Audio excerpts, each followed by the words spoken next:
Tired of the hype about living the dream? It's time for truth. This is the place for tools, power, and real talk so you can create the life you dream and deserve. Your ultimate life.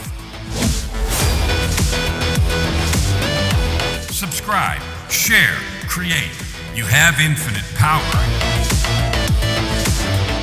Hello, welcome to this episode of Your Ultimate Life, the podcast dedicated exclusively to helping you create a life of purpose, prosperity, and joy by serving with the gifts that you have and your life experience. I'm grateful today to have a special guest, Sam Kukathas, to join me, and we've been chatting just a little bit beforehand, and I can't wait. So, Sam, welcome to the show. Thank you so much, Kellan. It's a pleasure to be here. So, one of the things that I love to ask to start with is kind of an interesting question, and that is, without being trying to be modest, some people feel like it's a little bit of a loaded question, but I want you to tell the audience, how is it that Sam adds good to the world? Sure. So I've developed a technology called Neuroresonance Optimization, which is essentially able to transmute any challenge of the human condition. And what that means is if someone's got a particular fear, we can go back to the source of where the fear is, not just in their own timeline, but also generationally, clear it and have them harmonize so that they can operate from a different frequency. And that means, so if someone's experienced anxiety, we can go back to the source of where the anxiety comes from, and then they could step into a level of confidence which wasn't there because of the anxiety, right?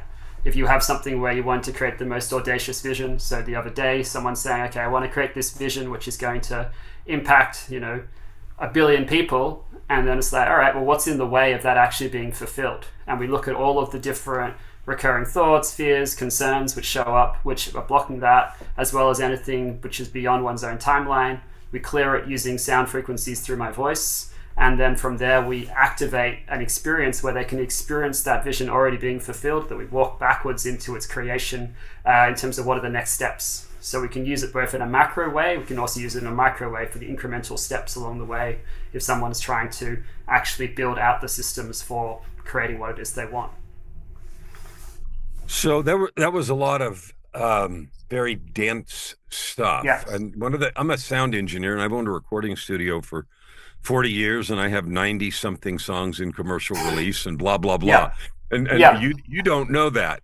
And the audience, he didn't know that. But when you talk about resonance and sound and harmonizing, it's really interesting because in the realm of music, there are certain harmonics that belong to every frequency. And since we all now have finally learned in physics that everything's energy, the idea of harmonizing resonance and getting rid of essentially dissonance, which is things that block the propagation of frequency is not only woo-woo speak, which it is, we all know that, but it's also grounded in the physics of sound, light, and all of the frequencies. So let's take that apart a little bit.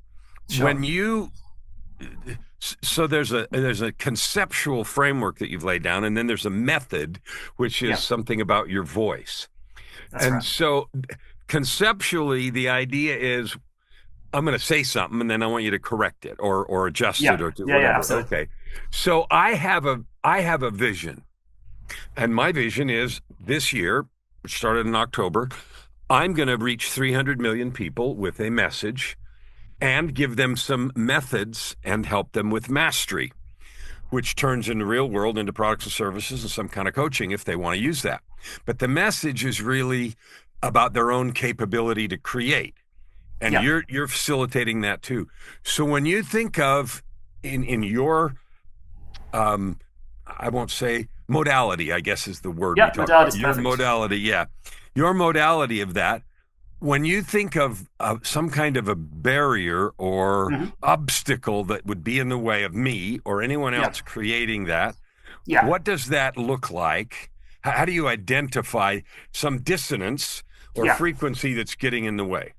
For sure. So I actually ask them, so what happens is I get them to write out a statement of the vision, and I get them to write out whatever recurring thoughts, whatever different concerns. If there are fears, I know fear is probably not something for you, but if there are other kinds of concerns which might show up, then that's what I get them to write out. And then I utilize that to be able to key into where in, their energetic system is this misaligned, if there is a misalignment. And there might not be, right? Like with yourself, there might not be a misalignment. There might already be that everything is perfect, and we can just continue to activate the state which you're in so you can get there faster, or you can actually experience doing so in it with more effortless flow, right?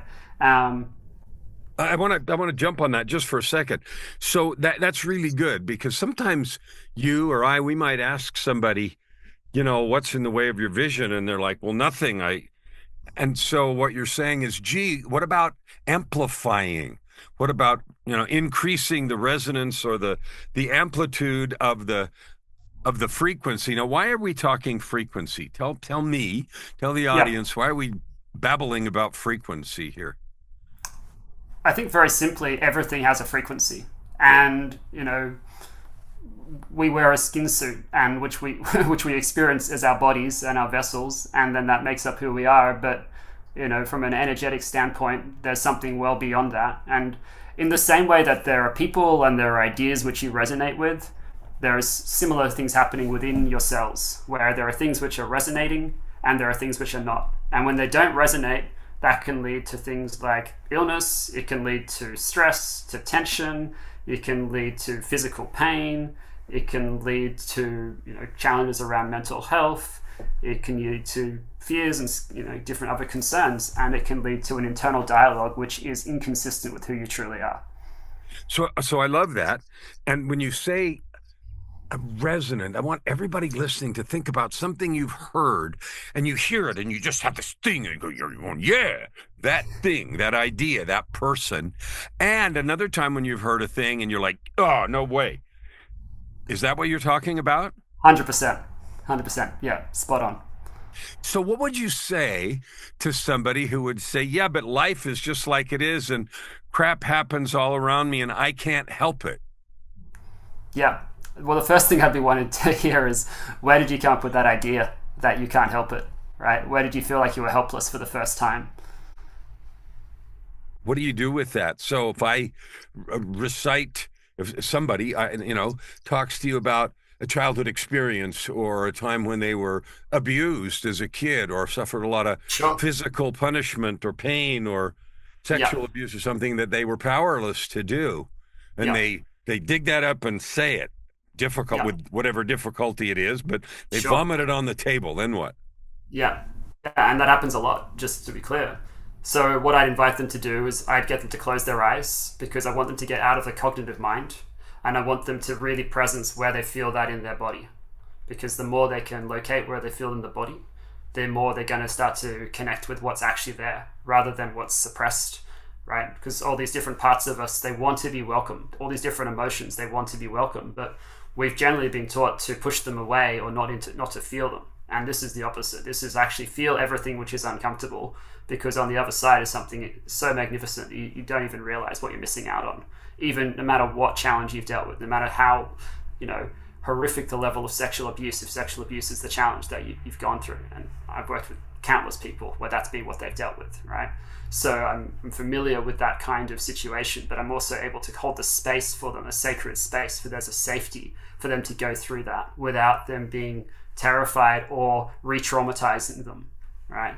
And then what I'm going to ask them are questions around what are the emotions that they're experiencing when they connect with the energy in the body, and what's the intensity of what they're feeling, on a number scale, on a scale of 0 to 10. Because that will give me some sense of both how connected they are to it, both what is the emotion. So if I know the emotion is grief or sadness, then I'll bring through a sequence of sounds which will match onto that emotion. And the idea here is I'm seeking to have that emotion be fully experienced. And by it being fully experienced, it tends to dissolve. And then what opens up is essentially more intelligence within the cellular system. And what that can look like is it can feel lighter, more spacious. You might be able to breathe more deeply. You might feel like your body starts to relax. You might feel like your voice starts to change and there's a deeper resonance in the way that you speak. And then what I'll do is to amplify that state. And the way I do it is to amplify it with what I call a frequency of love. And basically what I'm inviting them to do is to experience whatever it is that version of self didn't get to hear, right? And to really pour that love into them in the spaces where something is opening up. So rather than focus on the more of the tension, we want to focus on more of the light, because the more we focus on that, the more the tension starts to dissolve on its own.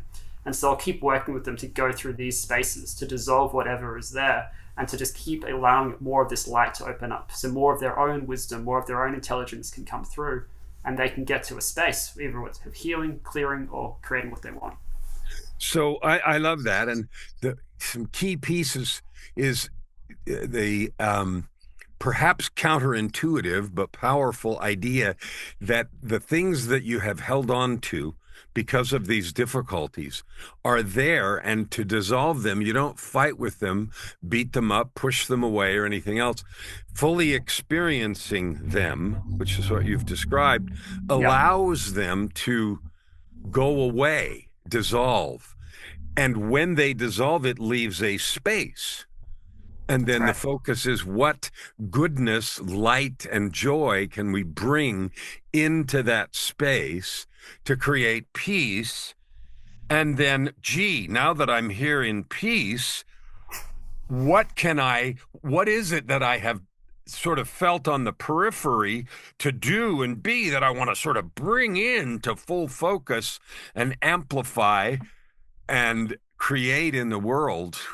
What do I want to have show up as me in the world? Did I describe that perfectly? Yeah, it's absolutely spot on. Okay, cool. So I love what you do. And so my question was, how do you add good to the world? And you just said that. This whole thing is answering that question. So I do this thing that helps people experience and dissolve difficulties, past traumas, no matter what they were, create space that then peace can fill, and then allow them to think, sometimes maybe for the first time, about what they really want to be, unhindered by that negativity. And let's pour love on that until it grows and your confidence grows to be able to do it. Is that right? Yeah, spot on. Okay, cool. So now the question is, now I understand what you do. How did you get there? Like, you didn't fall up that mountain. So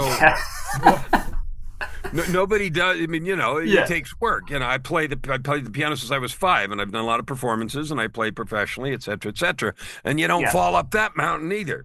So tell me how you climbed. What happened? I'd say it's been a 20-year journey. So my background was as a philosopher, and I grew up around academia. Like, my father's a renowned academic, so that was always part of the experience of life, and always being asking big questions. So it was kind of a natural fit for me to go into that realm. And I studied the nuances of the human condition, both in looking at the realms of politics and in looking at law, up until the doctorate level. And when it was 2017 was when I didn't get my doctorate. And that was why didn't you? What made you decide not to finish the PhD? PhD? I submitted the PhD and I didn't receive it. So essentially what happened is, at Oxford they have a thing called a viva, and you defended the thesis, and when it came back to getting the results were something called a referral, which just basically meant, like, if you want to resubmit this, it's going to be a couple of years of work to be able to get it to a standard for it to be passed. And at that point, my entire life was hinged on being an academic. It was like, this is the only thing which makes me happy. This is the only thing that I'm good at.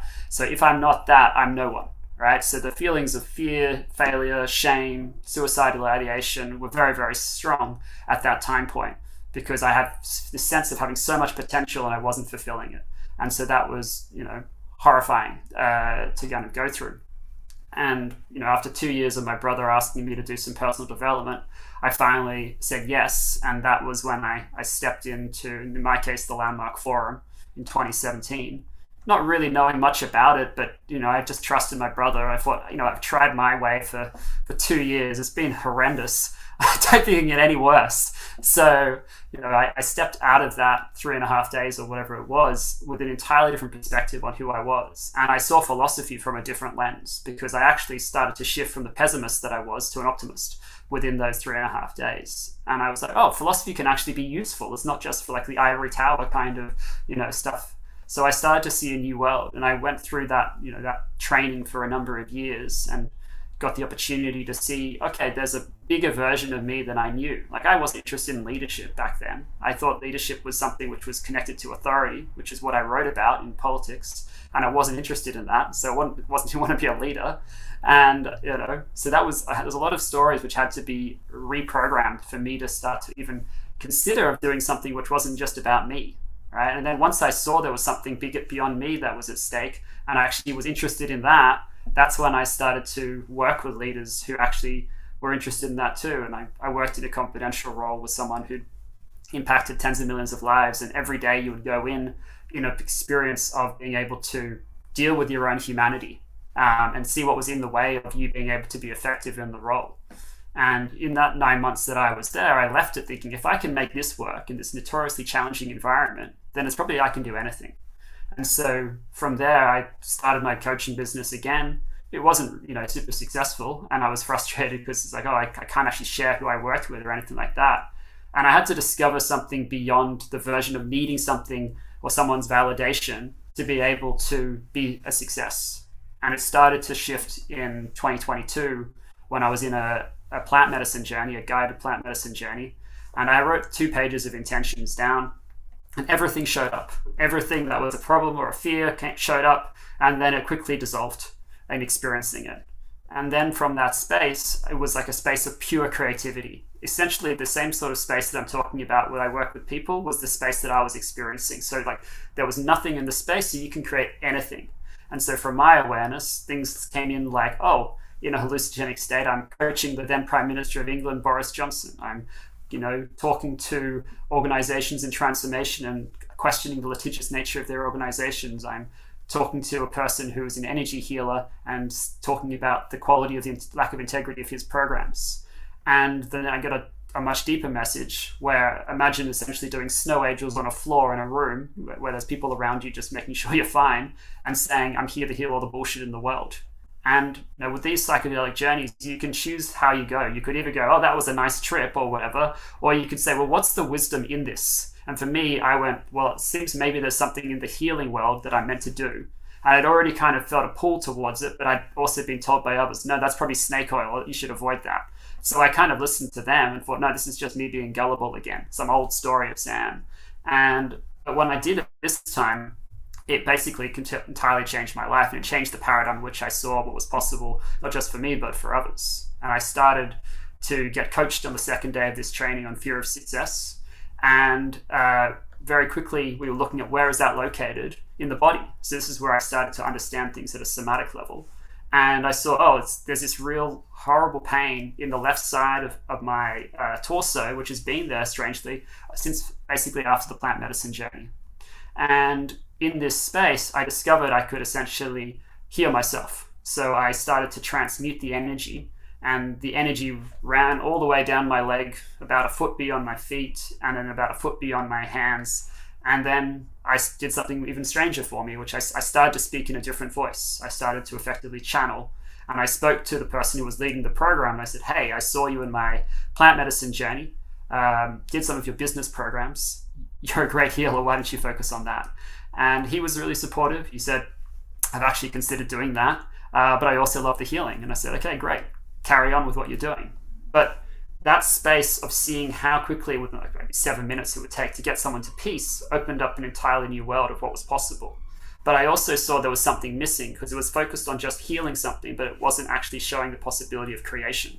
So I started to use what I understood about creating vision to help basically, reverse engineer the process by taking the vision and then using the existing tools that I was now developing to be able to go and clear what was in the way of fulfilling the vision.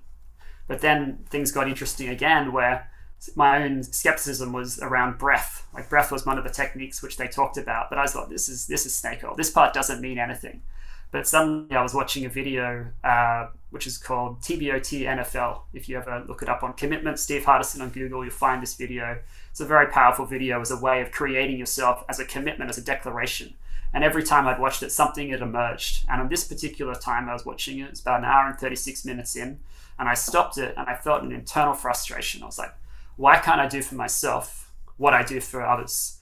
And in that moment, I just felt energy, in my hands. I remember like rubbing my hands like this, and then my arms went out like this. And I've never done that in my life. It was like the equivalent of like a Jesus on the cross moment. And I could feel energy tingling in my hands. And the next time I worked with people, I started to have these breaths come through me from the torso all the way up through.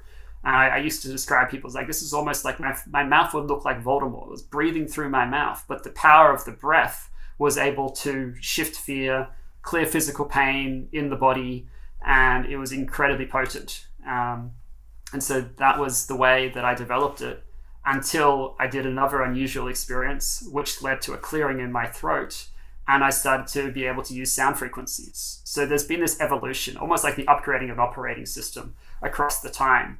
And each time my ambition has just got stronger and stronger because I saw what's actually possible is, way, way bigger than what I ever really realized before. So that is a fascinating and interesting journey. What's interesting about it is the one thing leads to another process, right? Yes. And something I want to make sure I hear or the listeners hear is this. One thing doesn't lead to another unless you do the one thing.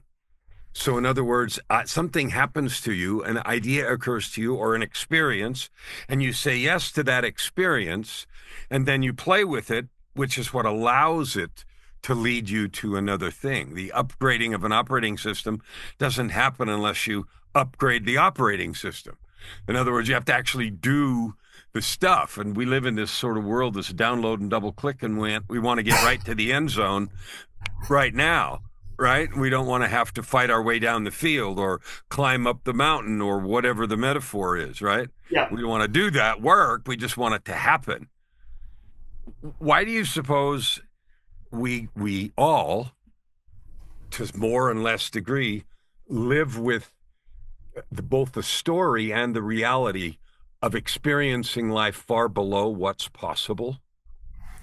Yeah, I my own sense of it is it's just an evolutionary story, right? It's what was the level of consciousness, which, if there's 37 trillion cells, how many of those cells were already impacted before we even entered, the world, right? Like, I didn't know until a year or two ago how much of what I was experiencing was impacted by something which was beyond my own lifetime. Like, it wasn't something I was aware of. And most of us, I don't think, are aware of that to the level that it is, right? If you could trace any emotion, like, if I work with a leader around overwhelm and I'll start to feel into it and I say, does this feel like yours or does it feel like it's beyond you? And they say, it feels like it's beyond me.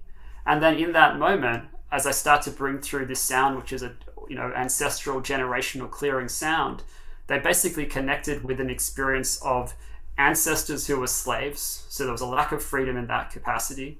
Then they experienced the women who had basically felt a lack of freedom in their own life. And then it started to connect with their own life themselves once we cleared that. And they could start to be free. And as they start to experience freedom, the overwhelm dissipates from that space. But none of that was something I was aware of. So I think most of us have a general lack of awareness of truly what is creating our experience of life. And we don't have a say in it until we actually create that level of awareness. We're just going through a life in a way we think, oh, this is just the way things are. And, my way of describing it was like, this was my lot in life. Like, I described myself as having anxiety until I was 31, from 3 to 31. And, that was my lot in life. And my role was to manage it. And I think a lot of people experience themselves from that standpoint. But in terms of why we have it that way and why we have this diminishing story, I think that's just an evolutionary aspect. So the more we, over time, shift the consciousness of humanity, the less that's likely to be the way that people are born into, the experience they're born into. And as you see, like, there a video on Instagram the other day, I was watching kids talk about frequency. And they were basically talking about God and frequency as one and the same. It wasn't like God was a man up in the sky. For them, it was just a frequency. It's like, holy crap. Like, I would never have talked like that at 5 or 6 years old. But for them, that was just the most natural thing to express. So to me, that's a reflection of the shift in consciousness, which allows for a way of speaking and creating, which is unhinged. And there's possibilities of allowing those kind of kids to continue to foster that kind of expression if we continue to go down the path that we're going down. It's interesting. And again, when when you speak, because of your experience and because of the work you do, it's dense. Um, the idea of generational or cellular experience and trauma, if you will, but just Sure. the accumulation of experience, which is limiting. The limiting accumulation of experience. As you described that, I thought of my own upbringing and that of probably everybody, but that the way that we experience life, whether we have or have not, whether there's fear or negativity, and we absorb all that energetically around us, whether it involves us or not. It's Yeah. there. And if our parents have had that from their thing, that becomes this massive accumulation of stuff that is just that, an accumulation of stuff. It doesn't have anything to do with what is possible here and now.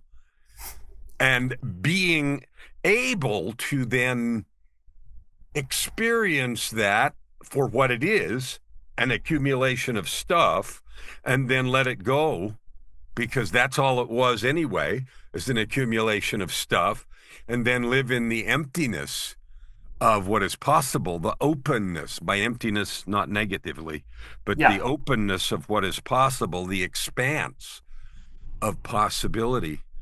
What is your most joyful, like doing the work that you do? Yeah. You have to find people and work with them and everything. What is the thing that makes you experience just joy so that you feel joyful for no reason? So just yesterday, I was on a friend's balcony in Lisbon, and I think they were having a nap after New Year's. They were a bit tired, so I just all right, I'm gonna just enjoy the sunshine because I live in London. There's not a lot of sunshine in winter, so I'm just enjoying the sunshine. And I closed my eyes, just allowing, like, basically grounding myself. And by grounding, I mean I was allowing my energy to ground into the earth, imagining that like there were roots coming into the base of my feet. And as I had my eyes closed, something happened which I'd never experienced before. Like lots of different people have an experience where they'll see color energetically. I'd never seen that before. But this time I saw, with my eyes closed, this beautiful orange hue. And I was just like in awe. And I had to open my eyes a couple of times to make sure I wasn't just looking at the sky and it was orange, because I was almost confused by what was going on. And then other times the field of vision would change to purple. Again, nothing I'd experienced before. And then I noticed I could also see the little molecules of air with my eyes closed. Now, usually I could do that with my eyes open. They look like little pellets or bubbles, translucent. But this time I could see them with my eyes closed. And then what happened is they actually changed color, and they changed into almost like a blue or purple hue, with the gold being in the background. So for me, this was an extraordinary experience because it was like, oh, there's something awakening in me. And every time I noticed that there was like a desire to create something from it, I was like, okay, let's sit back and just allow. Because it's so easy to want to force an outcome or try to get somewhere, but this is actually an opportunity for me just to absorb and allow whatever's coming through from this space. So that would be an example for me of something which was just an unbridled joy of experiencing, being in an environment in nature, which I don't usually take the time to do, and seeing what actually happens from the stillness. One of the things we talk about, maybe babble about in the personal development universe that we're both in, is the idea that two things. One, we create our lives by what we say, what we think. We literally create them by the thoughts and energy that we hold. And then as a corollary or an outcome of that is that you can create anything you want. Anything is possible. Would you talk about that a little bit? Because I talk about that all the time. I believe it. I live it. Yeah. But I want to hear you discuss that. Sure. Just go ahead. Yeah, I think for me, it's become clear that anything is possible just by witnessing the audaciousness of what people come to me with, right? Like the first time I thought, oh, that's the most audacious thing someone's ever asked me. And they said, I want to be able to hold the energy of hundreds of millions of dollars because I'm about to shift from like regular coaching to working with corporates where I need to be asking for, 7 figures, 8-figure partnerships. And I'm like, okay, like it's just energy. Let's see what's there. And so we just went through the story. We looked at all of the story around money that was there for them. And then we looked at anything that was there as a belief, which would hold them back from actually being able to walk in that corporate space. I think they had some beliefs about the potentially being stupid or seen as stupid. So we needed to clear that. And then there was the actual experience of being able to ask for that. And at some point, they got to a space where they said, Sam, it's too easy to ask for a 7-figure partnership. Can you ask a bigger number? So, okay. When you think about asking for 8 figures from this corporation, what do you feel in your body? And they're like, oh, I feel it here. It was almost like filling a tank, and there was about a 30% capacity.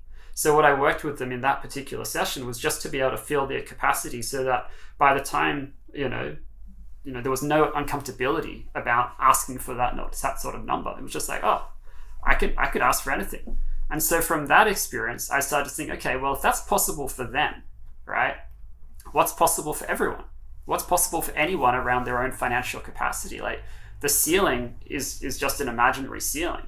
So what we need to do is just to work on anything which is blocking them from being able to have what they truly want or what they desire, and let's shortcut the time that it takes to be able to produce that result. And so for me, people come and say, like, I want to create something which is going to impact the entire cosmos. And my job isn't to judge it or to say that's not possible. My job is just to say, okay, let's see what's there. Let's see what's there and see what's in the way of you actually being able to create that. And I've got no attachment to whether you have this thing, because it might not be aligned. But if it's aligned, let's create the space from within you to see what's possible. So that's the way I play with it. I have a very playful approach, even when it's dealing with something serious like trauma or even abuse. Like, if you create a really heavy and serious approach, it doesn't create safety, it creates the opposite. So you want to actually create a space for people to feel okay, just to be exactly as they are, but also not to add to the tension that's already there around the idea, to make them feel more like, I can't deal with this, right? So that's been my approach, is just to really be very playful about whatever someone wants to call in, and if it's aligned, be the space. Someone described it as a resonant sounding board for their wisdom to come through. So that's for me what the infinite space of possibility looks like. We're clearing a space for their wisdom to come through, and that comes through most easily when we amplify the frequency of love. Right? Not just love for oneself, but love for their ancestors. So if someone has a really extraordinary legacy, what I'll often do is I'll get them to connect with the energy which is ancestral, which is around all the experiences that their ancestors had gone through, which had allowed for them to be born, which is allowing them to step into a moment where they're transmuting that and then stepping into an entirely different paradigm for what it is to be human. And that gratitude, we already know gratitude scientifically has such a powerful impact, but when you add resonance to gratitude, oh my God, it's like amplifies it in this exponential way. So this is another way that I would say to be able to just bring them into a space of infinite possibility, right?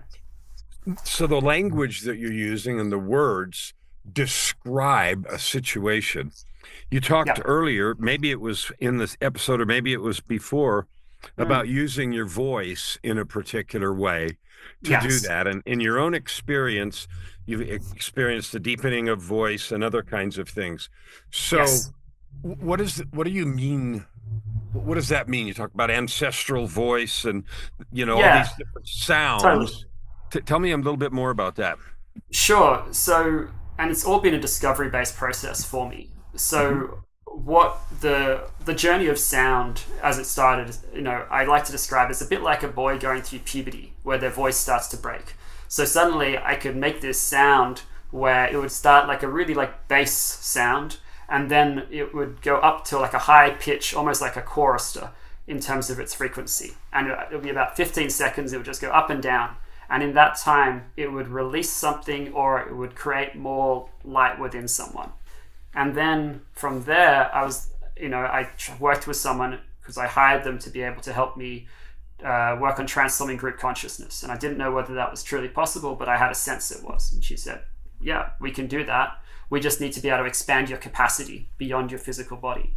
And so from that experience, what happened is the the richness of the sound amplified. And as a consequence of that, the potency of the results also amplified. And the effortlessness for me of being able to create the sound amplified as well.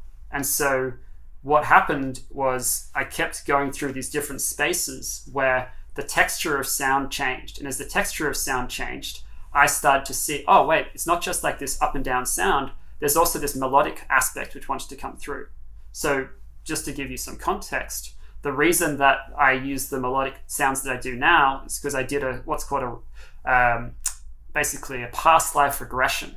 And what that meant was I went through an experience which connected me with something which I wasn't aware of beyond my own experience of life. And in this particular situation, I got connected with something which felt like it was about 3,000 years ago in ancient China. And I was a woman with a healing sound, and it seemed like they really didn't like that. They killed me, and from that space, I connected with, I might have died, but the etheric body lived on. So basically the energy lived on, because the energy doesn't die. So it has to just go somewhere else. And in that moment, I started to make this oriental sound, which was like a melody. And I'd never done that before. And I started to train myself to be able to recreate that and to build the practice of, okay, there's something I've captured here, and it seems like it's often capturing the emotion of sadness. So what if then, when people are experiencing emotions, I could actually look at what is the emotion which is behind what's experienced in the body. And if it's anger, then we're bringing through a sound which is a representation of that, so we can transmute it. If it's sadness, we're bringing through a sound which is a representation of that, so we can clear it. And then as I got deeper into the practice, I discovered, I can now simply make sounds which represent something which is ancestral. And these sounds would sound almost shamanic or tribal Indian. I've had other people describe them as whale sounds because that's what they had references and associations with whale music when they grew up. So that's what comes through for them. But that's what has happened. Each time there's been a journey where there's a shift in what the sound and the resonance has gone with. I've been able to tune in intuitively to something was like, this has an impact in this space. Let me try that out and test out whether that's actually accurate. I get the biofeedback from within the sessions with the clients, and they're like, yeah, this is what's happening. This is what just happened. For instance, I remember making like a 6-minute audio, which was about ancestral clearing, sent it to a few people, and they would send me the most wild responses of what this 6-minute video had done. Like one of them was Israeli, obviously going through horrific times around the wars there. And they said I was holding the energy of Israel around war, right? And this allowed me to let that go. And I was just blown away. Like I had no idea that something like that could have that kind of impact. So you know what this reminds me of? I did a television series called Creative Save the World. Of 10 episodes, and I'm going to do season 2 one of these days. Yeah. And it's one of the people that was a guest on that first series was a woman who did sound healing, and she did it some with her voice, but she also had, sound bowls of different frequencies and all that sort of thing to create sounds to do the same kind of thing. And it feels like you're describing a similar thing, only you're using only your voice as opposed to instruments or bowls or other kinds of things, but it all focuses on the ability to identify and connect with particular sound frequencies to both connect to the emotion, allow it to be experienced, allow it to go away, connect with creative power and build it with resonance, like you described with gratitude. Does that make sense? Absolutely. Yeah. Like the reason I don't describe it as sound healing is because my own focus is not so much on healing, but on creating. So I think we, by focusing only on the healing, we misunderstand our own creative power. Because for me, it's always a question, well, what do you want to create with that from that new space that you're in? Like if your answer is, I just want peace, okay, great. But, from that state, you can create anything. So you may as well look. Right? I totally get it. It's, sometimes people ask about the difference between a counselor or a shrink and coaching. And I always use the metaphor or the example of a doctor. If I break my leg, I go to the doctor, get the bones set. But I don't keep going to the doctor if I want to go to the Olympic podium. I've got to get somebody that lets me go from my leg's okay now to what is the possibility with my capability. And so that's how I'm hearing what you're saying. Totally. Yeah, like for me, what I see this technology can actually do is help us solve the world's biggest problems. Because what's in the way so often is that we're trying to figure it out. And if we're trying to figure it out, we're relying on the cognitive mind rather than our own genius. So if you actually were able to connect with your own genius and you already are someone who's trying to solve a really big problem for humanity, then this is an access point to being able to see a way which doesn't come from the space of, oh, can I really do that? Oh, I'm not sure it's going to work. Will people believe this? No, this is too hard. Do I have the resources? All the other crap that's in the way of actually being able to fulfill on the thing gets dissolved. And then from that space, it's like, oh, I can do it this way. And you can do this both with a macro approach where someone's coming in with like, here's my audacious vision for humanity over the next 5 years, or you can do it with the most micro thing, like, I need to be able to scale my ad strategy. I'm really frustrated with the fact that these people don't understand my business like I do. And it's like, okay, well, let's find the aligned strategy energetically within, which shows you the way. And whether it's ads or not, you'll figure it out. But that's going to show up from this space of clearing all the frustrations that are there, right? And then in the moment, we can create and activate you experiencing the approach that you take and speaking it into existence. So that's my way of doing it. So I love that. I want you to take a minute now or a couple minutes or whatever. I'm sure that there are going to be people that hear this that say, gee, I'd like to know more. I'd like to find out something. So I don't know if you've written books or if you have programs or ways that people can find you. Tell us about that. Sure. So there's a couple of things. The first thing is that I am in the process of building a platform which is around optimizing the human condition. And what that will look like is basically any of the challenges which people deal with, we're looking to be able to transmute this through a series of sound journeys utilizing neuroresonance optimization. So that's something which is in the works for 2025. And This is something where across the next 10 years, we see the possibility of impacting 1 billion lives or more. So that's one thing I'll say. We've already created a short series of programs which will already facilitate that experience, and we're looking at being able to partner with different kinds of organizations who want to bring this in to transform the ideas of workplace wellness, creating ease, flow for your not just for your clients but also for your employees. This is an idea where instead of flow being something where it takes action to create flow is a prior state which you experience in the body, and then from that state you operate from flow. So this is something which I see as revolutionizing what people have thought about as the whole state of flow. And then in terms of where people can find me, I have a company called Soul Purpose Leaders, Soul as in SOUL, and it is soulpurposeleaders.com. My name, Sam Kukathas. There is no other Sam in the world, so it's easy to find me from that standpoint. And then you can find me on social media as well, either at Sam Kukathas or Soul Purpose Leaders. Soulpurposeleader.com or leadersplural.com? Leaders.com. Soulpurposeleaders.com. And that's fabulous. And do you put up YouTube videos or those kinds of things or not?